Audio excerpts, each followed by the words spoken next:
everybody, and welcome. Thanks for joining us today. This is our fifth session of the 8 challenges we typically see in asset management. During today's session, we will be discussing common issues with clients managing assets without connecting them to annual capital operations and maintenance. And joining me today to engage in the discussion, we are blessed to have Megan Powell and Mark Stevens from WithersRavenel. A little bit about those two. I'll start with Megan as the former budget manager and internal auditor for Henderson County. Megan brings a wealth of financial experience and insights from the local government arena. In addition, during her 12 years in local government, she regularly dealt with both elected officials and the public, presenting budgetary and government findings to a variety of audiences. Her internal auditing experience also means she brings a strong financial focus to her consulting role with each client. Then we have Mark Stevens. Mark is a vice president and the Western region manager for WithersRavenel. Most recently, Mark was the city manager for New Bern. For 7 years, though, he developed and executed and implemented policies for the city and also worked in the public works department. He also provided day-to-day leadership for about 475 employees and oversaw $138 million annual budget. So thank you guys so much for being with us today. It was just a few weeks ago that I was talking to a public works director, and they were already asking me about numbers for next year's budget. So I think this comes at a great time as far as our discussion is concerned to start talking about this actual subject. So Mark, I'll start out with you. What is the difference between council and local government staff when it comes to annual capital and operations and maintenance planning?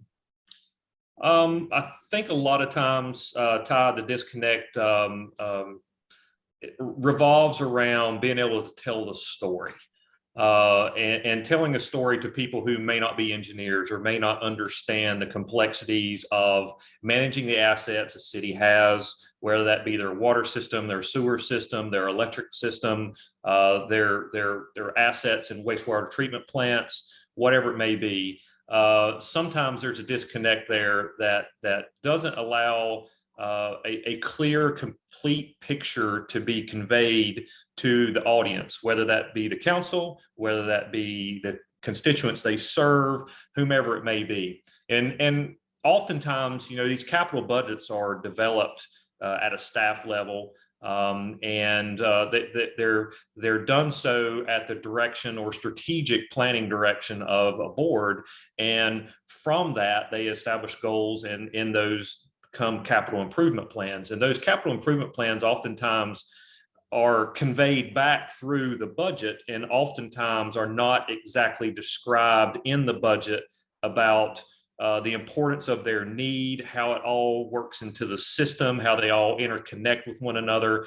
And a lot of times there's these picking and choosings of capital within a budget. It's like, okay, well, we can afford this, so let's do this, but we're not going to do this. But oftentimes they're connected, and their connectivity is very important to how the system operates and maintaining financially the best practice that you can as far as owning and operating and maintaining an asset.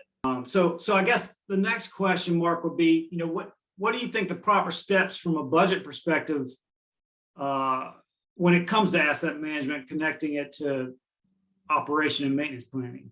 Well, I think you've got to understand and know what the strategic goals are. Secondly, you've got to know how sophisticated your organization is. You've got to establish goals. You've got to have disciplined budgetary practices. You've got to plan based on your needs and prioritizations. So oftentimes those get thrown by the wayside, just in the example that I just explained, where, oh, we can afford this, but we can't afford this, but it may not be the thing that you need the most just because it has a larger dollar figure on it. There's got to be a proper long-term maintenance planning schedule based on a very sophisticated set of goals and disciplinary budgeted practices. you've got to plan for your growth. That's extremely important as you're looking into the future of your municipality, of your county, whatever your local government assets are as a utility. You've got to look at what is the growth potential and making sure that you plan accordingly for that. We've had multiple situations of clients that we've worked with asset management where they think they have prepared themselves in a capacity standpoint for their growth. However, they forget about certain smaller components that are necessary, such as they may have upgraded a wastewater treatment plant, but they didn't upgrade a pump station or a gravity line that conveys all the sewer in a particular basin to a pump station, which eventually goes to the wastewater treatment plant. So if those are if all of those assets aren't operating in conjunction with one another with regards to the capacity that they need, then obviously you've got some issues going forward as far as that asset. Developing that long-term growth strategy is very important. A long-term debt strategy is also equally important. Understanding where you are as far as your financial capacity within the organization, understanding how much debt load that you can take on, what kind of debt load is it going to be, and all of that starts with having good data. You've got to know what your financial situation is. You got to know what your capital needs are, and you've got to marry all of those together based on the strategic direction of your local government to bring together this synthesis of direction that you as an organization want to go. And then ultimately asset management ties into that heavily, because if you're maintaining the assets appropriately and planning for them appropriately, then you're going to achieve those long-term goals to be ready for growth and managing long-term debt and financial situations. Man, that's great, Mark. I can tell that you've had a little bit of experience with this. That was really great insight. So, okay, Megan, I'm going to say that the theme so far has been that sometimes entities don't relate CIP to the budget. So, can you tell us some of the pitfalls from a financial perspective with missing operations and maintenance planning and accounting for age infrastructure? Yeah, of course. And Mark talked about a lot of this stuff, but when you've got plans in place and you have a CIP, they can't just be sitting on the shelf collecting dust. They're things that you constantly have to make sure and incorporate it in your budget every single year. A lot of local governments have seen it a lot of times where they get a CIP and they do stuff for a year or two, and then something happens and things fall off a little bit, or they don't include that entire piece. Like Mark was talking about earlier, they kind of pick and choose different things that seem like the most important parts of it. But, they're all puzzle pieces. They're all connected. And if you're not looking at the whole picture, it makes it really, really easy to fall into those pitfalls where you get yourself into a little bit of trouble. Another thing that a lot of people don't really think about is maintaining those assets from the beginning. Is, in terms of utilities, as soon as it goes into the ground, we got to start planning for its replacement. Some of those things seem like they're really long ways away. But if you don't start a little bit at a time planning for those replacements, it makes it a lot easier in the long run. So is there definitive guidance for depreciation schedules out there? There are. The North Carolina State Treasurer's Office has a really, really great Excel guide that's out there that you can use and plug in all of your numbers. It's a great guide that you can use, and it's easily downloadable from their website. The GFOA has one as well, but I really prefer the State Treasurer's Office one because it's specific to North Carolina and the things that our North Carolina local governments are going into.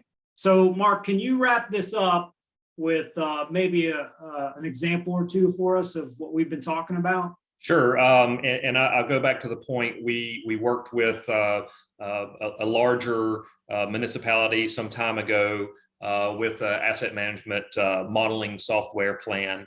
And how they could strategically plan for the land use development in a very high growth time period for their municipality.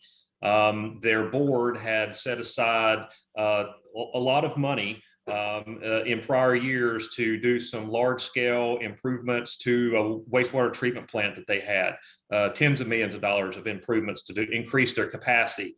in their mind, they thought they had taken care of all capacity issues. Well, there was in this basin that they were promoting a lot of growth. That basin was about as far away as you could get from the actual wastewater treatment plant. And unbeknownst to the board and the staff members, their capacity related issues really it boiled down to some capacity related issues that were in the middle of town through some of the oldest infrastructure that they had in their main gravity lines, and then also at a larger pump station that they had literally put in probably 10 years prior to that had already been developed out and allocated out and planned for so much growth that they had no more capacity in that pump station, and they were trying to determine, okay, well, how are we going to continue to grow this area during this high growth period with these capacity related issues on this pump station? One, you either got to spend the money to increase the pump station, or two, you've got to start promoting development in a different part of your town. That's some of the issues that we've seen. There are other cases where you've got in pavement condition related issues to where money is being spent in areas to improve resurfacing and paving in a certain area. Let's say it was a low to moderate income area. Well, what you could have done is, if you had the asset management plan showing that you needed to also look at your water and sewer and stormwater improvements in that area, you would have very easily seen that you shouldn't have invested in all of the pavement condition rating improvements that came out of that survey. That you should have looked at the utilities underneath of it first, because you had tons of water and sewer related work orders in that area or whatever. You could have utilized the CDBG infrastructure grants to do the underground utility work there, and then you could have spent that taxpayer's dollar to resurface street in a different area of your town and accomplish greater improvements for your entire city overall. That's part of the overall financial awareness, understanding your data, knowing where your problem areas are, and marrying all of that into one big plan that, through that synthesis of everything together, moves you forward all in the same direction. Thanks, Mark and Megan. We had a really great lineup today. A lot of great experience, a lot of great conversation. Really hope that that this helps everybody out there. As usual, you guys have brought a lot of great things to think about, a lot of good experience, and a lot of good points on things. So I'll wrap this up by saying I encourage you all to join us for our next session, where we're going to tackle the challenges of when the plan does not adequately address how to fund the needed capital improvements. So for a replay of the session or a copy of the materials we referenced, you can find links to all this on our website at www.WithersRavenel.com under the news section. Or you can go into our LinkedIn feed and our YouTube page. If you have any questions, please don't hesitate to reach out to us at info@WithersRavenel.com, and we'll get your questions to the right person. So we look forward to seeing you next time, and I hope you have a great day. Thanks.